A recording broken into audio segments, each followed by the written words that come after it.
How does a belief about something become a genuine piece of knowledge? In this video, we're going to be talking about the philosophical theory of reliabilism, a theory about what knowledge is. It's a theory about what makes a belief a genuine piece of knowledge. By the end of the video, you're going to know what this theory says, and you're going to be able to make your own mind up about whether it's a good or a bad theory. Okay, and we're going to get going with that right now. Okay, so reliabilism is a certain theory of what knowledge is, or of how we can have knowledge, that attempts to say something useful about a certain kind of skepticism. It kind of explains how we can have knowledge in the face of skeptical arguments. So to explain this, what I'm going to try and do is give you some skeptical scenarios and then explain what reliabilism says about these. So reliabilism basically says that to know something, you have to have a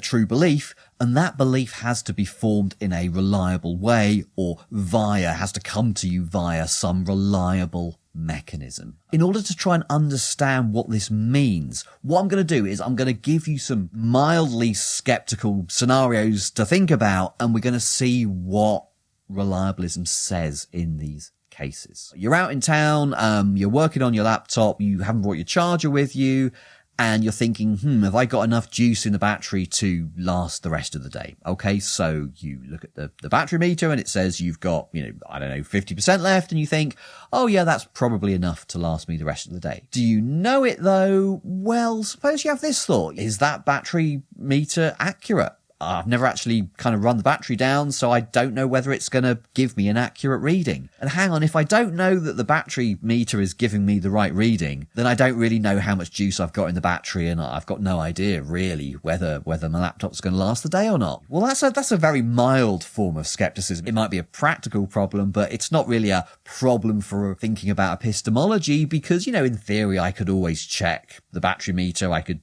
run an experiment on it, or I could take it into the service center or whatever. We could push the skeptical scenario a bit and sort of say, oh, well, maybe that showed you that it was working in the past, but, some things that work in the past don't work now because, battery life changes and stuff. So we're talking kind of like mild skeptical scenarios. We're not talking about, evil demons or dreaming or brains in vats. We're talking about like, here is one thing that I think I know. I think I know that I've got enough power in the battery to last the day, but maybe I don't. Reliabilism says that you know something if you got that true belief through a reliable mechanism. And here's the really kind of crucial thing. You don't need to know whether it's a reliable mechanism. It just has to be, in fact, a reliable mechanism. The mere fact of whether it's reliable or not, that's kind of what determines whether that true belief is knowledge.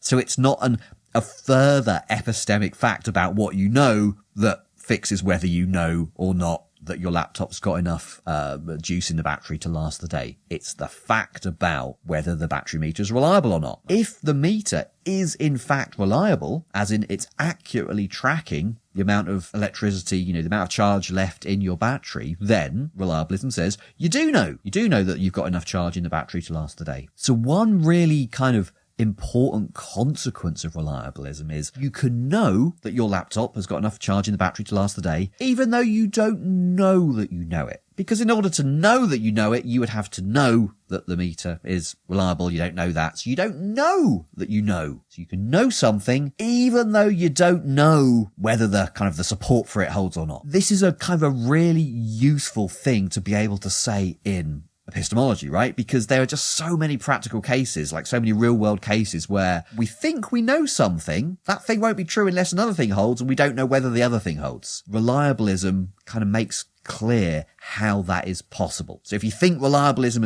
is a good theory or a true theory, then you can explain how these cases, these seemingly hard to explain cases, come about. Okay, so we're talking here about the nature of knowledge. If you want to get a really detailed understanding of the philosophical issues around this, a really great way to do it is to get to grips with contextualism about knowledge. If you want to understand more about that, take a look at this video over here. Thank you to all my Ko-Fi supporters for making this content possible. Thank you so much for watching. I really appreciate it, and I hope to see you guys back here soon.